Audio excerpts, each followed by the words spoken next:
আপোনালোকে গম পায় যে যোৱা কেইদিন পূৰ্বে ঈদৰ সময়ত গোমাংসলৈ এটা বিতৰ্ক হৈছিল হোজাই, আৰু তাৰ পিছতে হোজাইৰ এজন বিজেপি নেতা হবিব মহম্মদ চৌধুৰী তেখেতে সেই দুখীয়া নিচলা মানুহখিনি দিন হাজিৰা কৰি খোৱা মানুহখিনিৰ ওপৰত এটা অন্যায় অত্যাচাৰ কৰি পেলাই মানুহখিনিক আপোনাৰ ঘৰ বাৰী উচ্ছেদ কৰিবলৈ জাননী প্ৰেৰণ কৰিছে। আৰু মই জনামতে গোটেইখিনি আইন উলংঘন কৰি পেলাই তেখেতে কৰিছে।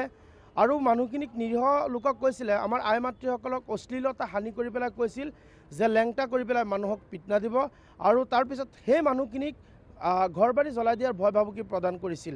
আৰু তাৰ বিৰুদ্ধে মই মাত মাতিছিলোঁ, নিৰীহ জনসাধাৰণৰ হৈ মই কথা কৈছিলোঁ। এয়াই মোৰ কাল আছিলে।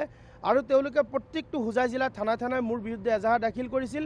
আৰু তেওঁলোকে মোক ধৰিবলৈ নগাঁওলৈকে আহিছিল যদিও মোক পোৱা নাছিলে। মোৰ বন্ধু মুস্তাক আলী সংগ্ৰামী সতীৰ্থ তেখেতক ধৰি লৈ গৈছিল আৰু গাড়ীখন জব্দ কৰিছিল।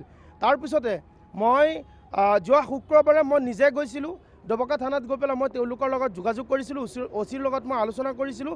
অ'চি কৈছিল RSSৰ মানুহ অহাৰ কাৰণে মোক দেওবাৰে যাব দিছিল। মই স্বইচ্ছাই দেওবাৰে মই ডবকা থানাত গৈ পেলাই উপস্থিত হৈছিলোঁ। খন্তেক পিছত মই গম পাওঁ তেওঁলোকে মোক আটক কৰিছে বুলি। মই সদায় সংখ্যালঘু জনসাধাৰণৰ হৈ মই কথা কৈছোঁ, আৰু মই জনসাধাৰণৰ হৈ কথা কোৱাৰ কাৰণে মোৰ বিৰুদ্ধে এটা ৰাজনৈতিক ষড়যন্ত্ৰ আৰম্ভ কৰিছিল তেওঁলোকে। আৰু মোৰ কথা স্পষ্ট, মই সদায় সংখ্যালঘু জনসাধাৰণৰ লগত আছোঁ, আৰু আমাৰ মানুহখিনিৰ ওপৰত কোনোবাই অন্যায় অত্যাচাৰ কৰিলে তাৰ বিৰুদ্ধে মই সদায় সৰব থাকিম।